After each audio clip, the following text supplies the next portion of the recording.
Harka fuunee shamaa akkam jirtu kabajamoo dhaggeeffattootaaf daawwattoota keenya odeeffannoon guyyaa irraa harkaa qabnu kunooti. Godina Shawaa Bahaa Booraatti waraanni Biltsiginnaa nama nagaa tokko ajjeesani. Ajjeechaan waraana Biltsiginnaatiin ilmaan Oromoo irratti raawwatu akkaan hammaachuun himame. Haala kanaan godina Shawaa Bahaa Booraa ganda Laafessaa Garmajjii keessatti gaafa waxabajjii 21 bara 2025 waraanni Biltsiginnaa abbaa maatii tokko rasaasatti roobsuun ajjeesuun barame. Namni ajjeefame kun obbo Badoo Dagaagaa akka jedhamu maddeen himuudhaan badii yookaan yakka dalagee akka hin qabne simaniiru.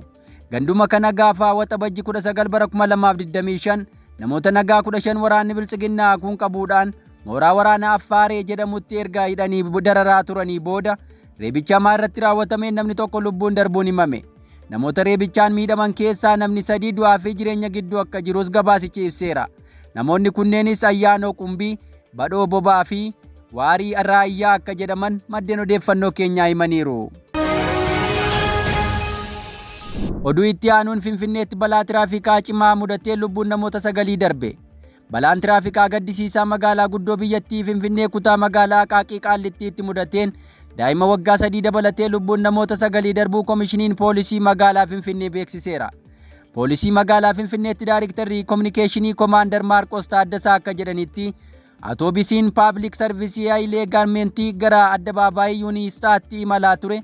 Konkolaataa fe'umsaa waliin walitti bu'uun karaa irraa maqee kallattii faallaan konkolaataa deddeebisa uummataa Doolfinii jedhamu waliin walitti bu'uun uumame. Balichaan konkolaachisaa konkolaataa Doolfinii dabalatee lubbuun namoota 9 yoo darbu namoota 8 irra immoo miidhaan qaamaa cimaan ga'eera. Balaan kun guyyaa kaleessaa naannoo sa'aatii 3tti akka lakkoofsa biyya keessaa kutaa magaalaa Qaaqii Qaallittiitti aanaa 3 naannoo yeroo baay'ee Abbaa Saamu'eel jedhamuun beekamutti mudate.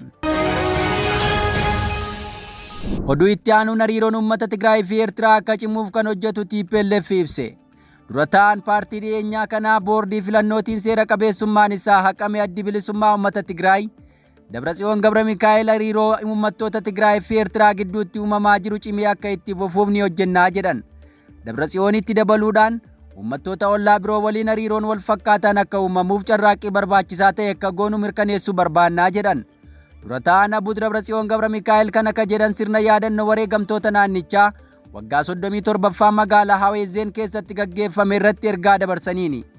Uummanni keenya uummattoota biroo wajjin wal dhabsiisuu hin jiru ka jedhan Dabratsiyoon Gabra Mikaa'el itti dabaluudhaan Amaara haa ta'u, Affaar, Eertiraa yookaan Sudaan akkasumas uummattoota Itoophiyaa biroo waliin nagaan jiraachuu hiyyummaa keessaa ba'uu fi misoomaan jiraachuu fedhaa jedhan. Paartiin keenya Abbuut hariiroo uummataa yeroo ammaa uummata Tigraay fi Eertiraa gidduu jiru cimsuu fi uummattoota ollaa waliin hariiroo wal fakkaataa uumuuf carraaqqii barbaachisaa ta'e akka godhu mirkaneessuu barbaannaa jedhaniiru.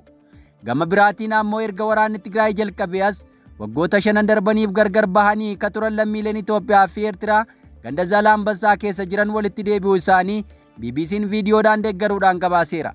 Haaluma wal fakkaatuun torban darbe sanbata namoonni laga Maraab gamaa fi gamana jiranis wal ga'uu isaanii gabaasichi ibseera. Dura ta'aan Abbuut Dabratsiyoon dabalataan ergaa isaanii keessatti dhimmoonni waliigaltee nagaa Piriitooriyaa hedduun hojiirra akka hin oolle ibsuun fakkeenyaaf tokkummaan daangaa naannichaa hin kabajamne akkasumas buqqaatonni naannichaa miliyoona 1 ol gara qe'ee isaaniitti hin deebine jechuun kaasaniiru. Dhimmoonni waliigaltee nagaa Piriitooriyaa hedduun hojiirra ooluu dhabuu isaanii qofa osoo hin taane sochiiwwan diigamuu waliigaltichaaf sababa ta'an yeroodhaa gara yerootti hammaataa jiru jechuun cimsanii dubbataniiru. Dabratsiyoon Gabra Mikaa'el waliigaltee kana kabajamuu dhabuu isaatiif mootummaa badhaadhinaa fi garee gantuu jedhan komataniiru. Waliigaltee Piriitooriyaa akka hin kabajamneef danqaa kan ta'an mootummaa badhaadhinaa fi garee gantuu ta'uu isaanii uummata Tigraay qofa osoo hin taane hooggantoonni dhaabbilee idil-addunyaa fi naannoo waliigaltee kanaa akka mallattaa'uuf carraaqqii barbaachisu hundaa godhan sirriitti beekuu jedhan. Dura ta'aan Abbuut haasaa isaanii keessatti mootummaan badhaadhinaa dhaaba isaa addaan qooduu fi akka bittinnaa'uuf hojjechaa jira jechuun himataniiru. Akkasumas uummata naannichaa gidduutti walitti bu'iinsi akka uumamuuf hojjechaa jira jechuun qeeqaniiru.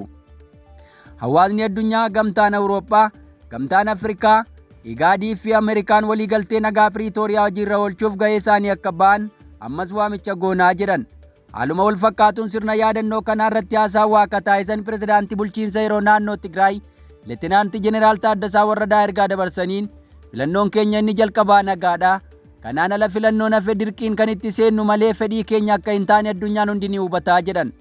Ammallee filannoon uummata Tigraay nagaa fi nagaa qofa. Kana waan ta'eef waliigaltee nagaa Piriitooriyaa osoo hin hir'atin hojiirra akka oolu dhiibbaa nagaa qabeessa dippiloomaasii fi seera qabeessa gochuu qabna jechuun cimsanii hubachiisaniiru. Oduu keenya itti aanuun biliyeenarrii Naayijeeriyaa Aliko Daangootee Itoophiyaatti warshaa xaa'oo ijaaruuf mootummaa Itoophiyaa waliin waliigaltee tolfate. Dureessa Afrikaa hangafticha Itoophiyaatti warshaa simmintoo guddaa sochoosuu kana waliin walakkeessa ji'a adoolessaa dhufu waliigaltee warshaa xaa'oo ijaaruu kun akka mallatteeffamu ministeerri muummee Itoophiyaa Abiyyi Ahimad himan. Waggoota 3 keessatti Itoophiyaan warshaa xaa'oo ni qabaatti ka jedhan ministeerri muummee piroojeektichi Itoophiyaan waggoota 3 keessatti xaa'oo gahaa akka qabaattu dandeessa. Caalaatti ammoo gara fuulduraatti oomisha biyya keessaatti walitti hidhaame fedhii biyyaa guuttachuuf nu dandeessaa jedhan. Warshaan xaa'oo Daangooteen ijaaru kun naannoo Somaalee godina bakka Godee jedhamu keessatti akka ijaaramu beekameera. Warshaan xaa'oo kun doolaara biliyoona 3 akka fixu baramee jira. Yeroon kun yeroo fedhiin xaa'oo dabalee jiruu fi gabaan xaa'oo addunyaa sababa waraana Raashiyaa fi Yukireeniin tasgabbii dhabee jirudha. Itoophiyaa waggaatti xaa'oo toonii 100,000 lakkaa'amu biyya alaarraa galchiti. Kushara faalaa guddaa akka gaafatu ogeeyyiin dinagdeetti walii galu. Warshaan xaa'oo naannoo Somaalee Leecalloon Badhaadheetti ijaaramu kun gosoota xaa'oo yuuriyaa akkasumas kanneen biraa qabiyyee naayitiroojiinii qaban akka oomishu himameera. Hirkattummaa biyyattiin xaa'oo alaa galuu irratti qabdu sadarkaa olaanaan kan hambisu ta'a jedhanii jiru. Oduu keenya birootiin humni waraanaa Iraan haleellaa raawwachuu waale kan Israa'el ammoo humnaan deebiin kennaa jedhe. Ajajaan walii galaa raayyaa ittisa biyyaa Iraan Abdurrahmaan Muusaa fi sa'aatii muraasa darban keessatti dhukaasa misaa'ilaa kamuu gara Israa'elitti akka hin raawwatin beeksisu miidiyaan mootummaa Iraan gabaaseera. Iraan akkasaa jettu malee ajajaan walii galaa humna ittisaa Israa'el waraanni biyya isaanii tarkaanfii humnaa Iraan biyya walii galtee dhukaasa dhaabuu garmalee cabsiteetti jedhanii himatan irratti akka fudhatu dhaadatan. Ajajaan walii galaa raayyaa ittisa biyyaa Iraan Abdurrahiim Muzaafii kana akka dubbatan erga miidiyaaleen Iraan ganama kana haleellaa Israa'el irratti raawwatameera jetteef biyyattiin deebii kenniteen boodadha. Iraan himannaan dhukaasa dhaabuun ergaa eegalameen booda dhukaasa nurratti banteetti jechuun Israa'el himachuun gabaasa sobaa ta'uu ibsiteetti. Humni raayyaa ittisaa Israa'el gama isaatiin Iraaniif deebii humnaatiin kennaa jechuun dhaadate.